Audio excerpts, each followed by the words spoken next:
கர்த்தருடைய நாமத்திற்கு ஸ்தோத்திரம். ஒவ்வொரு நாளும் கேட்பதன் மூலம் ஒரு வருடத்தில் பைபிள் வாசிப்பை முடிக்க இந்த சேனல் உதவுகிறது. Please subscribe and support us. இன்றைய வேத பகுதி 1 ராஜாக்கள் அதிகாரம் 1.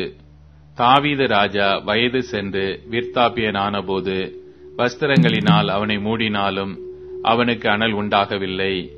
அப்பொழுது அவனுடைய ஊழியக்காரர் அவனை நோக்கி, ராஜ சமூகத்தில் நின்று அவருக்கு பணிவிடை செய்யவும், ராஜாவாகிய எங்கள் ஆண்டவனுக்கு அனல் உண்டாகும்படி உம்முடைய மடியிலே படுத்துக் கொள்ளவும் கன்னியாகிய ஒரு சிறு பெண்ணை ராஜாவாகிய எங்கள் ஆண்டவனுக்கு தேடுவோம் என்று சொல்லி, இஸ்ரவேலின் எல்லையிலெல்லாம் அழகான ஒரு பெண்ணை தேடி சூனேம் ஊராளாகிய அபிஷாகை கண்டு அவளை ராஜாவினிடத்தில் கொண்டு வந்தார்கள். அந்த பெண் வெகு அழகாயிருந்தாள். அவள் ராஜாவுக்கு உதவியாயிருந்து அவனுக்கு பணிவிடை செய்தாள். ஆனாலும் ராஜா அவளை அறியவில்லை. ஆகீத்திற்கு பிறந்த அதோனியா என்பவன், நான் ராஜா ஆவேன் என்று சொல்லி தன்னைத்தான் உயர்த்தி தனக்கு ரதங்களையும் குதிரை வீரரையும் தனக்கு முன் ஓடும் 50 காலாட்களையும் சம்பாதித்தான். அவனுடைய தகப்பன், நீ இப்படி செய்வானேன் என்று அவனை ஒரு காலும் கடிந்து கொள்ளவில்லை. அவன் மிகவும் அழகுள்ளவனாயிருந்தான். அப்சலோமுக்கு பின் அவனுடைய தாய் அவனை பெற்றாள். அவன் செரியாவின் குமாரனாகிய யோவாபோடும் ஆசாரியனாகிய அபியத்தாரோடும் ஆலோசனை பண்ணி வந்தான். அவர்கள் அவனிடத்தில் இருந்து அவனுக்கு உதவி செய்து வந்தார்கள். ஆசாரியனாகிய சாதோக்கும் யோய்தாவின் குமாரனாகிய பெனாயாவும் தீர்க்கதரிசியாகிய நாத்தானும் சீமேயியும் ரேயியும் தாவீதோடு இருக்கிற பராக்கிரமசாலிகளும் அதோனியாவுக்கு உடந்தையாயிருக்கவில்லை. அதோனியா இன்றோகேலுக்கு சமீபமான சொகலத் என்னும் கல்லின் அருகே ஆடு மாடுகளையும் கொழுத்த ஜந்துக்களையும் அடித்து ராஜாவின் குமாரராகிய தன் சகோதரர் எல்லாரையும் ராஜாவின் ஊழியக்காரரான யூதாவின் மனுஷர் அனைவரையும் அழைத்தான். தீர்க்கதரிசியாகிய நாத்தானையும் பெனாயாவையும் பராக்கிரமசாலிகளையும் தன் சகோதரனாகிய சாலமோனையும் அழைக்கவில்லை. அப்பொழுது நாத்தான் சாலமோனின் தாயாகிய பத்சேபாலை நோக்கி, நம்முடைய ஆண்டவனாகிய தாவீதுக்கு தெரியாமல் ஆகீத்தின் குமாரனாகிய அதோனியா ராஜாவாகிற செய்தியை நீ கேட்கவில்லையா? இப்போதும் உன் பிராணனையும் உன் குமாரனாகிய சாலமோனின் பிராணனையும் தப்புவிக்கும்படிக்கு நீ வா, உனக்கு நான் ஆலோசனை சொல்லுவேன். நீ தாவீது ராஜாவினிடத்தில் போய், ராஜாவாகிய என் ஆண்டவனே, எனக்கு பின் உன் குமாரனாகிய சாலமோன் ராஜாவாகி அவனே என் சிங்காசனத்தின் மேல் வீற்றிருப்பான் என்று நீர் உமது அடியாளுக்கு ஆணையிடவில்லையா? அப்படி இருக்க அதோனியா ராஜாவாகிறது என்ன என்று அவரிடத்தில் கேள். நீ அங்கே ராஜாவோட பேசிக் கொண்டிருக்கையில் நானும் உனக்கு பின் வந்து உன் வார்த்தைகளை உறுதிப்படுத்துவேன் என்றான். அப்படியே பத்சேபால் பள்ளி அறைக்கில் ராஜாவிடத்தில் போனாள். ராஜா மிகவும் வயது சென்றவனாயிருந்தான். சூனேம் ஊராளாகிய அபிஷாக் ராஜாவுக்கு பணிவிடை செய்து கொண்டிருந்தாள். பத்சேபால் குனிந்து ராஜாவை வணங்கினாள். அப்பொழுது ராஜா, உனக்கு என்ன வேண்டும் என்று கேட்டான். அதற்கு அவள், என் ஆண்டவனே, எனக்கு பின் உன் குமாரனாகிய சாலமோன் ராஜாவாகி அவனே என் சிங்காசனத்தின் மேல் வீற்றிருப்பான் என்று நீர் உம்முடைய தேவனாகிய கர்த்தரை கொண்டு உமது அடியாளுக்கு ஆணையிட்டீரே. இப்பொழுது இதோ அதோனியா ராஜாவாகிறான். என் ஆண்டவனாகிய ராஜாவே, நீர் அதை அறியவில்லை. அவன் மாடுகளையும் கொழுத்த ஜந்துக்களையும் ஆடுகளையும் திரளாக அடித்து ராஜாவின் குமாரர் அனைவரையும் ஆசாரியனாகிய அபியத்தாரையும் யோவாப் என்னும் படைத்தலைவனையும் அழைத்தான். ஆனாலும் உமது அடியானாகிய சாலமோனை அழைக்கவில்லை. ராஜாவாகிய என் ஆண்டவனே, ராஜாவாகிய என் ஆண்டவனுக்கு பிறகு அவருடைய சிங்காசனத்தின் மேல் வீற்றிருப்பவன் இன்னான் என்று தங்களுக்கு அறிவிக்க வேண்டும் என்று இஸ்ரவேலர் அனைவரின் கண்களும் உம்மை நோக்கிக் கொண்டிருக்கிறது. அறிவியாமற் போனால் ராஜாவாகிய என் ஆண்டவன் தம்முடைய பிதாக்களோட படுத்துக் கொண்ட பின்பு நானும் என் குமாரனாகிய சாலமோனும் குற்றவாளிகளாய் எண்ணப்படுவோம் என்றால், அவள் ராஜாவோட பேசிக் கொண்டிருக்கையில் தீர்க்கதரிசியாகிய நாத்தான் வந்தான். தீர்க்கதரிசியாகிய நாத்தான் வந்திருக்கிறார் என்று ராஜாவுக்கு தெரிவித்தார்கள். அவன் ராஜாவுக்கு முன்பாக பிரவேசித்து முகங்குப்புற விழுந்து ராஜாவை வணங்கினான். நாத்தான், ராஜாவாகிய என் ஆண்டவனே, அதோனியா எனக்கு பின் ராஜாவாகி அவனே என் சிங்காசனத்தின் மேல் வீற்றிருப்பான் என்று நீர் சொன்னதுண்டோ? அவன் இன்றைய தினம் போய் மாடுகளையும் கொழுத்த ஜந்துக்களையும் ஆடுகளையும் திரளாக அடித்து ராஜாவின் குமாரர் அனைவரையும் இராணுவ தலைவரையும் ஆசாரியனாய் அபியத்தாரையும் அழைத்தான். அவர்கள் அவனுக்கு முன்பாக புசித்து குடித்து ராஜாவாகிய அதோனியா வாழ்க என்று சொல்லுகிறார்கள். ஆனாலும் உமது அடியானாகிய என்னையும் ஆசாரியனாகிய சாதோக்கையும் யோய்தாவின் குமாரனாகிய பெனாயாவையும் உமது அடியானாகிய சாலமோனையும் அவன் அழைக்கவில்லை. ராஜாவாகிய என் ஆண்டவனுக்கு பின் தமது சிங்காசனத்தில் வீற்றிருப்பவன் இவன்தான் என்று நீர் உமது அடியானுக்கு தெரிவிக்காதிருக்கையில் இந்த காரியம் ராஜாவாகிய என் ஆண்டவன் கட்டளையால் நடந்திருக்குமோ என்றான். அப்பொழுது தாவீது ராஜா பிரதியுத்தரமாக, பத்சேபாளை என்னிடத்தில் வரவழையுங்கள் என்றான். அவள் ராஜ சமூகத்தில் பிரவேசித்து ராஜாவுக்கு முன்னே நின்றாள்.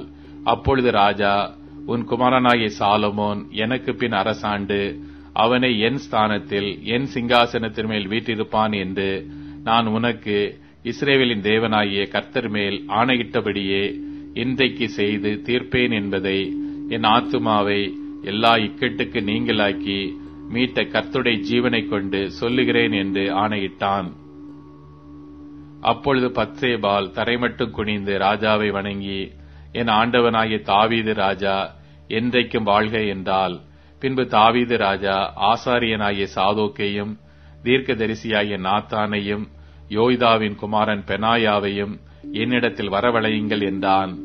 அவர்கள் ராஜாவுக்கு முன்பாக பிரவேசித்த போது ராஜா அவர்களை நோக்கி, நீங்கள் உங்கள் ஆண்டவனுடைய சேவகரை கூட்டிக் கொண்டு என் குமாரனாகிய சாலமோனை என் கோவேறு கழுதையின் மேல் ஏற்றி அவனை கீகோனுக்கு அழைத்து கொண்டு போங்கள். அங்கே ஆசாரியாகிய சாதோக்கும் தீர்க்கதரிசியாகிய நாத்தானும் அவனை இஸ்ரவேலின் மேல் ராஜாவாக அபிஷேகம் பண்ண கடவர்கள். பின்பு எக்காலம் ஊதி ராஜாவாகிய சாலமோன் வாழ்க என்று வாழ்த்துங்கள். அதன் பின்பு அவன் நகர்வலம் வந்து என் சிங்காசனத்தில் வீற்றிருக்கும்படி அவனை கூட்டிக் கொண்டு வாருங்கள். அவனை என் ஸ்தானத்தில் ராஜாவாயிருப்பான். அவன் இஸ்ரவேலின் மேலும் யூதாவின் மேலும் தலைவனாய் இருக்கும்படி அவனை ஏற்படுத்தினேன் என்றான். அப்பொழுது யோய்தாவின் குமாரன் பெனாயா ராஜாவுக்கு பிரதியுத்தரமாக, ஆமேன், ராஜாவாகிய என் ஆண்டவனுடைய தேவனாகிய கர்த்தரும் இப்படியே சொல்வாராக. கர்த்தர் ராஜாவாகிய என் ஆண்டவனோடே எப்படி இருந்தாரோ அப்படியே அவர் சாலமோனோடும் இருந்து தாவீது ராஜாவாகிய என் ஆண்டவனுடைய சிங்காசனத்தை பார்க்கிலும் அவருடைய சிங்காசனத்தை பெரிதாக்குவாராக என்றான். அப்படியே ஆசாரியனாகிய சாதோக்கும் தீர்க்கதரிசியாகிய நாத்தானும் யோய்தாவின் குமாரன் பெனாயாவும் கிரேத்தியரும் பிலேத்தியரும் போய் சாலமோனை தாவீது ராஜாவினுடைய கோவேறு கழுதையின் மேல் ஏற்றி அவனை கீகோனுக்கு நடத்தி கொண்டு போனார்கள். ஆசாரியனாகிய சாதோக்கு தைல கொம்பை கூடாரத்திலிருந்து எடுத்துக்கொண்டு போய் சாலமோனை அபிஷேகம் பண்ணினான். அப்பொழுது எக்காலம் ஊதி ஜனங்கள் எல்லாரும் ராஜாவாகிய சாலமோன் வாழ்க என்று வாழ்த்தினார்கள். பிற்பாடு ஜனங்கள் எல்லாரும் அவன் பிறகாலே போனார்கள். ஜனங்கள் நாகசுரங்களை ஊதி பூமி அவர்கள் சத்தத்தினால் அதிரத்தக்கதாக மகா பூரிப்பாய் சந்தோஷித்தார்கள். அதோனியாவும் அவனோடு இருந்த எல்லா விருந்தாளிகளும் போஜனம் பண்ணி முடிந்த போது அதை கேட்டார்கள். யோவாப் எக்கால சத்தத்தை கேட்டபோது நகரத்தில் உண்டாயிருக்கிற ஆரவாரம் என்ன என்று விசாரித்தான். அவன் பேசிக் கொண்டிருக்கையில் ஆசாரியனாகிய அபியத்தாரின் குமாரன் யோனத்தான் வந்தான். அப்பொழுது அதோனியா, உள்ளே வா, நீ கெட்டிக்காரன், நீ நற்செய்தி கொண்டு வருகிறவன் என்றான். யோனத்தான் அதோனியாவுக்கு பிரதியுத்தரமாக, ஏது, தாவீது ராஜாவாகிய நம்முடைய ஆண்டவன் சாலமோனை ராஜாவாக்கினாரே. ராஜா ஆசாரியனாகிய சாதோக்கையும் தீர்க்கதரிசியாகிய நாத்தானையும் யோய்தாவின் குமாரன் பெனாயாவையும் கிரேத்தியரையும் பிலேத்தியரையும் அவனோடே அனுப்பினார். அவர்கள் அவனை ராஜாவுடைய கோவேறு கழுதையின் மேல் ஏற்றினார்கள். ஆசாரியனாகிய சாதோக்கும் தீர்க்கதரிசியாகிய நாத்தானும் அவனை கீகோனிலே ராஜாவாக அபிஷேகம் பண்ணினார்கள். நகரமெல்லாம் முழங்கத்தக்கதாக அங்கே இருந்து பூரிப்போடே புறப்பட்டு போனார்கள். நீங்கள் கேட்ட இறைச்சல் அதுதான். அல்லாமலும் சாலமோன் ராஜாங்கத்துக்குரிய சிங்காசனத்தின் மேல் வீற்றிருக்கிறான். ராஜாவின் ஊழியக்காரரும் தாவீது ராஜாவாகிய நம்முடைய ஆண்டவனை வாழ்த்துதல் செய்ய வந்து, தேவன் சாலமோனின் நாமத்தை உம்முடைய நாமத்தை பார்க்கிலும் பிரபலப்படுத்தி அவருடைய சிங்காசனத்தை உம்முடைய சிங்காசனத்தை பார்க்கிலும் பெரிதாக்குவாராக என்றார்கள். ராஜா தம்முடைய கட்டிலின் மேல் குனிந்து பணிந்து கொண்டார். பின்னும் ராஜா, என்னுடைய கண்கள் காண இன்றைய தினம் என் சிங்காசனத்தின் மேல் ஒருவனை வீற்றிருக்கச் செய்த இஸ்ரவேலின் தேவனாகிய கர்த்தருக்கு ஸ்தோத்திரம் என்று சொன்னார் என்றான். அப்பொழுது அதோனியாவின் விருந்தாளிகள் எல்லாரும் அதிர்ந்து எழுந்திருந்து அவரவர் தங்கள் வழியே போய்விட்டார்கள். அதோனியா சாலமோனுக்கு பயந்ததினால் எழுந்து போய் பலிபீடத்தின் கொம்புகளை பிடித்துக் கொண்டான். இதோ, அதோனியா ராஜாவாகிய சாலமோனுக்கு பயப்படுகிறான் என்றும், இதோ அவன் பலிபீடத்தின் கொம்புகளை பிடித்துக் கொண்டு ராஜாவாகிய சாலமோன் தமது அடியானை பட்டயத்தாலே கொன்று போடுவதில்லை என்று இன்று எனக்கு ஆணையிடுவாராக என்கிறான் என்றும் சாலமோனுக்கு அறிவிக்கப்பட்டது. அப்பொழுது சாலமோன் அவன் யோகியன் என்று விளங்க நடந்து கொண்டால் அவன் தலைமயிரில் ஒன்றும் தரையிலே விழப்போகிறதில்லை. அவனிடத்தில் பொல்லாப்பு காணப்படுமேயாகில் அவன் சாக வேண்டும் என்றான். அவனை பலிபீடத்திலிருந்து கொண்டு வர ராஜாவாகிய சாலமோன் ஆட்களை அனுப்பினான். அவன் வந்து ராஜாவாகிய சாலமோனை வணங்கினான். சாலமோன் அவனை பார்த்து, உன் வீட்டிற்கு போ என்றான்.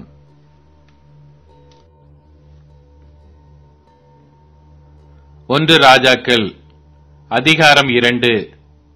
தாவீது மரணமடையும் காலம் சமீபித்த போது அவன் தன் குமாரனாகிய சாலமோனுக்கு கட்டளையிட்டுச் சொன்னது, நான் பூலோகத்தார் யாவரும் போகிற வழியே போகிறேன்.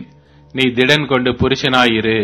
நீ என்ன செய்தாலும் நீ எங்கே போனாலும் எல்லாவற்றிலும் புத்திமானாய் இருக்கிறதற்கும் கர்த்தர் என்னை குறித்து உன் பிள்ளைகள் தங்கள் முழு இருதயத்தோடும் தங்கள் முழு ஆத்துமாவோடும் எனக்கு முன்பாக உண்மையாய் நடக்கும்படிக்கு தங்கள் வழியை காத்துக் கொண்டால் இஸ்ரவேலின் சிங்காசனத்தின் மேல் வீற்றிருக்கத்தக்க புருஷன் உனக்கு இல்லாமற் போவதில்லை என்று சொன்ன தம்முடைய வார்த்தையை திடப்படுத்துகிறதற்கும் மோசேயின் நியாயப்பிரமாணத்தில் எழுதியிருக்கிறபடி நீ உன் தேவனாகிய கர்த்தருடைய கட்டளைகளையும் கற்பனைகளையும் நியாயங்களையும் சாட்சிகளையும் கைக்கொள்ள அவர் வழிகளில் நடக்கும்படிக்கு அவருடைய காவலை காப்பாயாக. செருயாவின் குமாரனாகிய யோவாப் இஸ்ரவேலின் 2 சேனாபதிகளாகிய நேரின் குமாரன் அப்னேருக்கும் ஏத்தேரின் குமாரன் அமாசாவுக்கும் செய்த காரியத்தினால் எனக்கு செய்த குற்றத்தை நீ அறிந்திருக்கிறாயே. அவன் அவர்களை கொன்று சமாதான காலத்திலே யுத்த காலத்து இரத்தத்தை சிந்தி யுத்த காலத்து இரத்தத்தை தன் அறையிலுள்ள தன் கால்களில் இருந்த பாத ரட்சையிலும் வடியவிட்டானே. ஆகையால் உன் யுக்தியின்படியே நீ செய்து அவனுடைய நரைமயிர் சமாதானமாய் பாதாளத்தில் இறங்க ஒட்டாதிரு. கீலேயாத்தியனான பர்சிலாயின் குமாரருக்கு தயை செய்வாயாக. அவர்கள் உன் பந்தியிலே சாப்பிடுகிறவர்களுடன் இருப்பார்களாக. உன் சகோதரனாகிய அப்சலோமுக்கு முன்பாக நான் ஓடி போகையில் அவர்கள் என்னை ஆதரித்தார்கள். மேலும் பகூரின் ஊரானான பென்யமீனனாகிய கேராவின் மகன் சீமேயி உன்னிடத்தில் இருக்கிறான். நான் மக்னாயீமுக்கு போகிற நாளிலே அவன் என்னை கொடிய தூஷணமாய் தூஷித்தான். ஆனாலும் அவன் யோர்தானிலே எனக்கு எதிர்கொண்டு வந்தபடியினால் நான் உன்னை பட்டயத்தாலே கொன்று போடுவதில்லை என்று கர்த்தர் மேல் அவனுக்கு ஆணையிட்டு கொடுத்தேன். ஆகிலும் நீ அவனை குற்றமற்றவன் என்று எண்ணாதே, நீ புத்திமான். அவனுடைய நரைமயிரை இரத்தத்துடன் பாதாளத்தில் இறங்க பண்ண நீ அவனுக்கு செய்ய வேண்டியதை அறிவாய் என்றான். பின்பு தாவீது தன் பிதாக்களோடு நித்திரையடைந்து தாவீதின் நகரத்தில் அடக்கம் பண்ணப்பட்டான். தாவீது இஸ்ரவேலை அரசாண்ட நாட்கள் 40 வருஷம். அவன் எப்ரோனில் 7 வருஷமும் எருசலேமில் 33 வருஷமும் அரசாண்டான். சாலமோன் தன் தகப்பனாகிய தாவீதுடைய சிங்காசனத்தின் மேல் வீற்றிருந்தான். அவன் ராஜ்யபாரம் மிகவும் ஸ்திரப்பட்டது. ஆகீத்தின் குமாரனாகிய அதோனியா சாலமோனின் தாயாகிய பத்சேபாளிடத்தில் வந்தான். நீ சமாதானமாய் வருகிறாயா என்று அவள் கேட்டதற்கு சமாதானமாய்த்தான் வருகிறேன் என்றான். பின்பு அவன், உம்மோடே நான் பேச வேண்டிய ஒரு காரியம் இருக்கிறது என்றான். அதற்கு அவள் சொல் என்றாள். அப்பொழுது அவன், ராஜ்யம் என்னுடையதாய் இருந்தது என்றும் நான் அரசாளுகிறதற்கு இஸ்ரவேலர் எல்லாரும் என்மேல் நோக்கமாய் இருந்தார்கள் என்றும் நீர் அறிவீர். ஆனாலும் ராஜ்ய பாரம் என்னை விட்டு தாண்டி என் சகோதரனுக்கு ஆயிற்று. கர்த்தரால் அது அவருக்கு கிடைத்தது. இப்பொழுது நான் உம்மிடத்தில் ஒரு மன்றாட்டை கேட்கிறேன், அதை எனக்கு மறுக்க வேண்டாம் என்றான். அவள் சொல் என்றாள். அப்பொழுது அவன், ராஜாவாகிய சாலமோன் உம்முடைய சொல்லை மறுப்பதில்லை. சூனேம் ஊராளாகிய அபிஷாகை எனக்கு அவர் விவாகம் பண்ணி கொடுக்க அவரோட பேசும்படி வேண்டுகிறேன் என்றான். அதற்கு பத்சேபாள், நல்லது, நான் உனக்காக ராஜாவிடத்தில் பேசுவேன் என்றாள். பத்சேபாள் அதோனியாவுக்காக ராஜாவாகிய சாலமோனிடத்தில் பேசும்படி போனாள். அப்பொழுது ராஜா எழுந்திருந்து அவளுக்கு எதிர்கொண்டு வந்து அவளை வணங்கி தன் சிங்காசனத்தின் மேல் உட்கார்ந்து, ராஜாவின் தாயார் தன் வலது புறமாக உட்கார அவளுக்கு ஒரு ஆசனத்தை வைத்தான். அப்பொழுது அவள், நான் உம்மை ஒரு சிறிய மன்றாட்டை கேட்க விரும்புகிறேன், எனக்கு அதை மறுக்க வேண்டாம் என்றாள். அதற்கு ராஜா, என் தாயாரை கேளும், நான் உமக்கு மறுப்பதில்லை என்றான். அப்பொழுது அவள், சூனேம் ஊராளாகிய அபிஷாகை உம்முடைய சகோதரனாகிய அதோனியாவுக்கு விவாகம் பண்ணி கொடுக்க வேண்டும் என்றாள். ராஜாவாகிய சாலமோன் தன் தாயாருக்கு பிரதியுத்தரமாக, நீர் சூனேம் ஊராளாகிய அபிஷாகை அதோனியாவுக்கு கேட்பானேன்? அப்படியானால் ராஜ்ய பாரத்தையும் அவனுக்கு கேளும். அவன் எனக்கு மூத்த சகோதரன். அவனுக்கும் ஆசாரியனாகிய அபியத்தாருக்கும் செரியாவின் குமாரன் யோவாபுக்குமே அதை கேளும் என்றான். பின்பு சாலமோன் ராஜா, அதோனியா இந்த வார்த்தையை தன் பிராணனுக்கு சேதமாக சொல்லாதிருந்தால் தேவன் அதற்கு சரியாகவும் அதற்கு அதிகமாகவும் எனக்கு செய்ய கடவர் என்று கர்த்தர் மேல் ஆணையிட்டு, இப்போதும் இன்றைக்கு அதோனியா கொலையின்பான் என்று என்னை திடப்படுத்தினவரும் என்னை என் தகப்பனாகிய தாவீதின் சிங்காசனத்தில் வீற்றிருக்க பண்ணி தாம் சொன்னபடி எனக்கு வீட்டை கட்டுவித்தவருமாகிய கர்த்தருடைய ஜீவனை கொண்டு சொல்லுகிறேன் என்று சொல்லி, ராஜாவாகிய சாலமோன் யோய்தாவின் குமாரன் பெனாயாவுக்கு கட்டளை கொடுத்து அவனை அனுப்பினான். இவன் அவன் மேல் விழுந்து அவனை கொன்று போட்டான். ராஜா ஆசாரியனாகிய அபியத்தாரை நோக்கி, நீ உன் நிலங்கள் இருக்கிற ஆனதோத்திற்கு போய்விடு.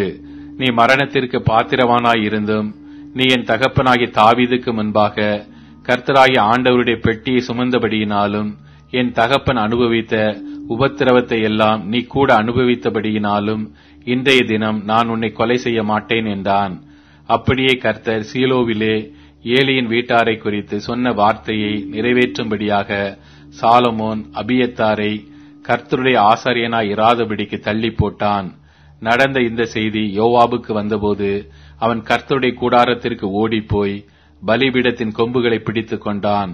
யோவாப் அப்சலோமின் பட்சம் சாயாதவனாய் இருந்தும் அதோனியாவின் பட்சம் சாய்ந்திருந்தான். யோவாப் கர்த்தரின் கூடாரத்திற்கு ஓடிப்போனான் என்றும் இதோ பலிபீடத்தண்டையில் நிற்கிறான் என்றும் ராஜாவாகிய சாலமோனுக்கு அறிவிக்கப்பட்ட போது சாலமோன் யோய்தாவின் குமாரனாகிய பெனாயாவை அனுப்பி, நீ போய் அவன் மேல் விழு என்றான். பெனாயா கர்த்தரின் கூடாரத்திற்கு போய் அவனை பார்த்து, வெளியே வா என்று ராஜா சொல்லுகிறார் என்றான். அதற்கு அவன், நான் வரமாட்டேன், இங்கேயே சாவேன் என்றான். ஆகையால் பெனாயா ராஜாவினிடத்தில் போய் யோவாப் இன்னபடி சொல்லி இன்னபடி எனக்கு மறு உத்தரவு கொடுத்தான் என்று மறு செய்தி சொன்னான். அப்பொழுது ராஜா அவனை நோக்கி, அவன் சொன்னபடியே நீ செய்து அவனை கொன்று அடக்கம் பண்ணி இவ்விதமாய் யோவாப் முகாந்திரம் இல்லாமல் சிந்தின இரத்தத்தை என்னை விட்டும் என் பிதாவின் வீட்டை விட்டும் விலக்கி போடு. அவன் தன்னை பார்க்கிலும் நீதியும் நற்குணமும் உள்ள 2 பேராகிய நேரின் குமாரன் அப்னேர் என்னும் இஸ்ரவேலின் படைத்தலைவன் மேலும் ஏதேரின் குமாரன் அமாசா என்னும் யூதாவின் படைத்தலைவன் மேலும் விழுந்து என் தகப்பனாகிய தாவீதுக்கு தெரியாமல் அவர்களை பட்டயத்தால் கொன்ற அவனுடைய இரத்த பழியை கர்த்தர் அவனுடைய தலையின் மேல் திரும்ப பண்ணுவாராக. இப்படியே அவர்களுடைய இரத்த பழி என்றும் யோவாபுடைய தலையின் மேலும் அவன் சந்ததியாரின் தலையின் மேலும் திரும்பவும் தாவீதுக்கும் அவர் சந்ததியாருக்கும் அவர் வீட்டாருக்கும் அவர் சிங்காசனத்திற்கும் என்றென்றைக்கும் கர்த்தராலே சமாதானம் உண்டாயிருக்கவும் கடவது என்றான். அப்படியே யோய்தாவின் குமாரன் பெனாயா போய் அவன் மேல் விழுந்து அவனை கொன்று போட்டான். அவன் வனாந்தரத்தில் இருக்கிற தன்னுடைய வீட்டிலே அடக்கம் பண்ணப்பட்டான். அவனுக்கு பதிலாக ராஜா யோய்தாவின் குமாரன் பெனாயாவை இராணுவத்தின் மேலும் ஆசாரியனாகிய சாதோக்கை அபியத்தாரின் ஸ்தானத்திலும் வைத்தான். பின்பு ராஜா சீமேயை அழைப்பித்து அவனை நோக்கி, நீ எருசலேமிலே உனக்கு ஒரு வீட்டை கட்டி அங்கே இருந்து எங்கேயாவது வெளியே போகாமல் அங்கேதானே குடியிரு. நீ வெளியே போய் கீதரோன் ஆற்றை கடக்கும் நாளில் நீ சாகவே சாவாய். அப்பொழுது உன் இரத்தப்பழி உன் தலையின் மேல் இருக்கும் என்பதை நீ நிச்சயமாய் அறிந்து கொள் என்றான். சீமேயி ராஜாவை பார்த்து, அது நல்ல வார்த்தை, ராஜாவாகிய என் ஆண்டவன் சொன்னபடியே உமது அடியானாகிய நான் செய்வேன் என்று சொல்லி சீமேயி அநேக நாள் எருசலேமிலே குடியிருந்தான். 3 வருஷம் சென்றபோது சீமேயின் வேலைக்காரர் 2 பேர் மாக்காவின் குமாரனாகிய ஆகீஸ் என்னும் காத்தின் ராஜாவினிடத்திற்கு ஓடிப்போனார்கள். உன் வேலைக்காரர் காத் ஊரில் இருக்கிறார்கள் என்று சீமேயிக்கு அறிவித்தார்கள். அப்பொழுது சீமேயி எழுந்து தன் கழுதையின் மேல் சேணம் வைத்து தன் வேலைக்காரரை தேட காத் ஊரில் இருக்கிற ஆகீஸ் இடத்துக்கு புறப்பட்டு போனான். இப்படி சீமேயி போய் தன் வேலைக்காரரை காத் ஊரிலிருந்து கொண்டு வந்தான். சீமேயி எருசலேமிலிருந்து காத் ஊருக்கு போய் திரும்பி வந்தான் என்று சாலமோனுக்கு அறிவிக்கப்பட்ட போது ராஜா சீமேயை அழைப்பித்து, நீ வெளியே புறப்பட்டு எங்கேயாவது போகிற நாளிலே சாகவே சாவா என்பதை நீ நிச்சயமாய் அறிந்து கொள் என்று நான் உன்னை கர்த்தர் மேல் ஆணையிடச் செய்து உனக்கு திட சாட்சியாய் சொல்லியிருக்க, அதற்கு நீ நான் கேட்ட வார்த்தை நல்லதென்று சொல்லவில்லையா? நீ கர்த்தரின் ஆணையையும் நான் உனக்கு கற்பித்த கட்டளையையும் கைக்கொள்ளாதே போனதென்ன என்று சொல்லி, பின்னும் ராஜா சீமேயை பார்த்து, நீ என் தகப்பனாகிய தாவீதுக்கு செய்ததும் உன் மனதுக்கு தெரிந்திருக்கிறதுமான எல்லா பொல்லாப்பையும் அறிந்திருக்கிறாய். ஆகையால் கர்த்தர் உன் பொல்லாப்பை உன் தலையின் மேல் திரும்ப பண்ணுவார். ராஜாவாகிய சாலமோனோ ஆசீர்வதிக்கப்பட்டவனாயிருப்பான். தாவீதின் சிங்காசனம் என்றைக்கும் கர்த்தருக்கு முன்பாக உறுதியாயிருக்கும் என்று சொல்லி ராஜா யோய்தாவின் குமாரனாகிய பெனாயாவுக்கு கட்டளை கொடுத்தான். அவன் வெளியே போய் அவன் மேல் விழுந்து அவனை கொன்று போட்டான். ராஜ்யபாரம் சாலமோனின் கையிலே ஸ்திரப்பட்டது. மத்தேயு அதிகாரம் 3. அந்நாட்களில் யோவான் ஸ்நானன் யூதேயாவின் வனாந்தரத்தில் வந்து, மனம் திரும்புங்கள், பரலோக ராஜ்யம் சமீபத்திருக்கிறது என்று பிரசங்கம் பண்ணினான். கர்த்தருக்கு வழியை ஆயத்தப்படுத்துங்கள், அவருக்கு பாதைகளை செவ்வை பண்ணுங்கள் என்று வனாந்தரத்தில் கூப்பிடுகிறவனுடைய சத்தம் உண்டென்று ஏசாயா தீர்க்கதரிசியினால் சொல்லப்பட்டவன் இவனே. இந்த யோவான் ஒட்டக மயிர் உடையை தரித்து தன் அறையில் வார்க்கச்சையை கட்டி கொண்டிருந்தான். வெட்டுக்கிளியும் காட்டு தேனும் அவனுக்கு ஆகாரமாயிருந்தது. அப்பொழுது எருசலேம் நகரத்தாரும் யூதேயா தேசத்தார் அனைவரும் யோர்தானுக்கு அடுத்த சுற்றுப்புறத்தார் யாவரும் அவனிடத்திற்கு போய் தங்கள் பாவங்களை அறிக்கையிட்டு யோர்தான் நதியில் அவனால் ஞானஸ்நானம் பெற்றார்கள். பரிசேயரிலும் சதுசேயரிலும் அநேகர் தன்னிடத்தில் ஞானஸ்நானம் பெறும்படி வருகிறதை அவன் கண்டு, விரியன் பாம்பு குட்டிகளே, வரும் கோபத்துக்கு தப்பித்துக் கொள்ள உங்களுக்கு வகை காட்டினவன் யார்? மனம் திரும்புதலுக்கு ஏற்ற கனிகளை கொடுங்கள். ஆபிரகாம் எங்களுக்கு தகப்பன் என்று உங்களுக்குள்ளே சொல்லிக்கொள்ள நினையாதிருங்கள். தேவன் இந்த கல்லுகளினாலே ஆபிரகாமுக்கு பிள்ளைகளை உண்டு பண்ண வல்லவராய் இருக்கிறார் என்று உங்களுக்கு சொல்லுகிறேன். இப்பொழுதே கோடாரியானது மரங்களின் வேர் அருகே வைத்திருக்கிறது. ஆகையால் நல்ல கனி கொடாத மரமெல்லாம் வெட்டுண்டு அக்கினியிலே போடப்படும். மனம் திரும்புதலுக்கென்று நான் ஜலத்தினால் உங்களுக்கு ஞானஸ்நானம் கொடுக்கிறேன். எனக்கு பின் வருகிறவர் என்னிலும் வல்லவராயிருக்கிறார். அவருடைய பாத ரட்சைகளை சுமக்கிறதற்கு நான் பாத்திரன் அல்ல. அவர் பரிசுத்த ஆவியினாலும் அக்கினியினாலும் ஞானஸ்நானம் கொடுப்பார். தூற்று கூடை அவர் கையில் இருக்கிறது. அவர் தமது களத்தை நன்றாய் விலக்கி தமது கோதுமையை களஞ்சியத்தில் சேர்ப்பார், பதரையோ அவியாத அக்கினியில் சுட்டெரிப்பார் என்றான். அப்பொழுது யோவானால் ஞானஸ்நானம் பெறுவதற்கு இயேசு கலிலேயாவை விட்டு யோர்தானுக்கு அருகே அவனிடத்தில் வந்தார். யோவான் அவருக்கு தடை செய்து, நான் உம்மாலை ஞானஸ்நானம் பெற வேண்டியதாயிருக்க நீர் என்னிடத்தில் வரலாமா என்றான். இயேசு அவனுக்கு பிரதியுத்தரமாக, இப்பொழுது இடங்கொடு, இப்படி எல்லா நீதியையும் நிறைவேற்றுவது நமக்கு ஏற்றதாயிருக்கிறது என்றார். அப்பொழுது அவருக்கு இடம் கொடுத்தான். இயேசு ஞானஸ்நானம் பெற்று ஜலத்திலிருந்து கரை ஏறினவுடனே இதோ வானம் அவருக்கு திறக்கப்பட்டது. தேவ ஆவி புறாவை போல் இறங்கி தம்மேல் வருகிறதை கண்டார். அன்றியும் வானத்திலிருந்து ஒரு சத்தம் உண்டாகி, இவர் என்னுடைய நேசகுமாரன், இவரில் பிரியமாயிருக்கிறேன் என்று உரைத்தது. மத்தேயு அதிகாரம் 4. அப்பொழுது இயேசு பிசாசினால் சோதிக்கப்படுவதற்கு ஆவியானவராலே வனாந்திரத்திற்கு கொண்டு போகப்பட்டார். அவர் இரவும் பகலும் 40 நாள் உபவாசமாயிருந்த பின்பு அவருக்கு பசியுண்டாயிற்று. அப்பொழுது சோதனைக்காரன் அவரிடத்தில் வந்து, நீர் தேவனுடைய குமாரனேயானால் இந்த கல்லுகள் அப்பங்களாகும்படி சொல்லும் என்றான்.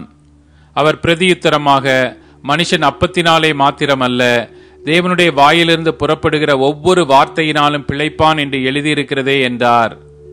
அப்பொழுது பிசாசு அவரை பரிசுத்த நகரத்திற்கு கொண்டு போய் தேவ ஆலயத்து உப்பரிகையின் மேல் அவரை நிறுத்தி, நீர் தேவனுடைய குமாரனேயானால் தாழ குதியும், ஏனெனில் தம்முடைய தூதர்களுக்கு உம்மை குறித்து கட்டளையிடுவார், உமது பாதம் கல்லில் இடராதபடிக்கு அவர்கள் உம்மை கைகளில் ஏந்தி கொண்டு போவார்கள் என்பதாய் எழுதியிருக்கிறது என்று சொன்னான். அதற்கு இயேசு, உன் தேவனாகிய கர்த்தரை பரீட்சை பாராதிருப்பாயாக என்றும் எழுதியிருக்கிறதே என்றார். மறுபடியும் பிசாசு அவரை மிகவும் உயர்ந்த மலையின் மேல் கொண்டு போய் உலகத்தின் சகல ராஜ்யங்களையும் அவைகளின் மகிமையையும் அவருக்கு காண்பித்து, நீர் சாஷ்டாங்கமாய் விழுந்து என்னை பணிந்து கொண்டால் இவைகளை எல்லாம் உமக்கு தருவேன் என்று சொன்னான். அப்பொழுது இயேசு, அப்பாலே போ சாத்தானே, உன் தேவனாகிய கர்த்தரை பணிந்து கொண்டு அவர் ஒருவருக்கே ஆராதனை செய்வாயாக என்று எழுதியிருக்கிறதே என்றார். அப்பொழுது பிசாசானவன் அவரை விட்டு விலகி போனான். உடனே தேவ தூதர்கள் வந்து அவருக்கு பணிவிடை செய்தார்கள். யோவான் காவலில் வைக்கப்பட்டான் என்று இயேசு கேள்விப்பட்டு கலிலேயாவுக்கு போய் நாசரேத்தை விட்டு செபுலோன் நப்தலி என்னும் நாடுகளின் எல்லைகளில் இருக்கும் கடற்கரைக்கு அருகான கப்பர் நகுமிலே வந்து வாசம் பண்ணினார். கடற்கரை அருகிலும் யோர்தானுக்கு அப்புறத்திலும் உள்ள செபுலோன் நாடும் நப்தலி நாடும் ஆகிய புற ஜாதியாருடைய கலிலேயாவிலே இருளில் இருக்கும் ஜனங்கள் பெரிய வெளிச்சத்தை கண்டார்கள். மரண இருளின் திசையில் இருக்கிறவர்களுக்கு வெளிச்சம் உதித்தது என்று ஏசாயா தீர்க்கதரிசினால் உரைக்கப்பட்டது நிறைவேறும்படி இப்படி நடந்தது. அது முதல் இயேசு, மனம் திரும்புங்கள், பரலோக ராஜ்யம் சமீபத்திருக்கிறது என்று பிரசங்கிக்கத் தொடங்கினார். இயேசு கலிலேயா கடலோரமாய் நடந்து போகையில் மீன் பிடிக்கிறவர்களாயிருந்த 2 சகோதரராகிய பேதுரு எனப்பட்ட சீமோனும் அவன் சகோதரன் அந்திரேயாவும் கடலில் வலை போட்டுக் கொண்டிருக்கிற போது அவர்களை கண்டு, என் பின்னே வாருங்கள், உங்களை மனுஷரை பிடிக்கிறவர்கள் ஆக்குவேன் என்றார். உடனே அவர்கள் வலைகளை விட்டு அவருக்கு பின் சென்றார்கள்.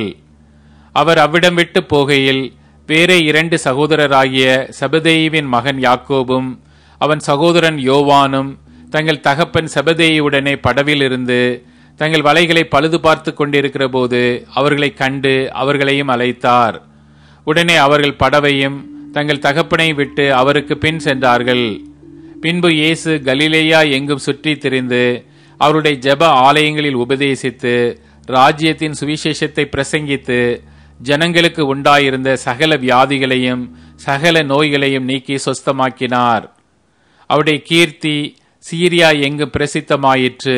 அப்பொழுது பலவித வியாதிகளையும் வேதனைகளையும் அடைந்திருந்த சகல பிணியாளிகளையும் பிசாசு பிடித்தவர்களையும் சந்திர ரோகிகளையும் திமிர்வாதக்காரரையும் அவரிடத்தில் கொண்டு வந்தார்கள். அவர்களை சொஸ்தமாக்கினார். கலிலேயாவிலும் தெக்கப்போலியிலும் எருசலேமிலும் யூதேயாவிலும் யோர்தானுக்கு அப்புறத்திலும் இருந்த திரளான ஜனங்கள் வந்து அவருக்கு பின் சென்றார்கள். சங்கீதம் அதிகாரம் 146. அல்லேலூயா. என் ஆத்துமாவே கர்த்தரை துதி. நான் உயிரோடு இருக்கும் மட்டும் கர்த்தரை துதிப்பேன். நான் உள்ளளவும் என் தேவனை கீர்த்தனம் பண்ணுவேன்.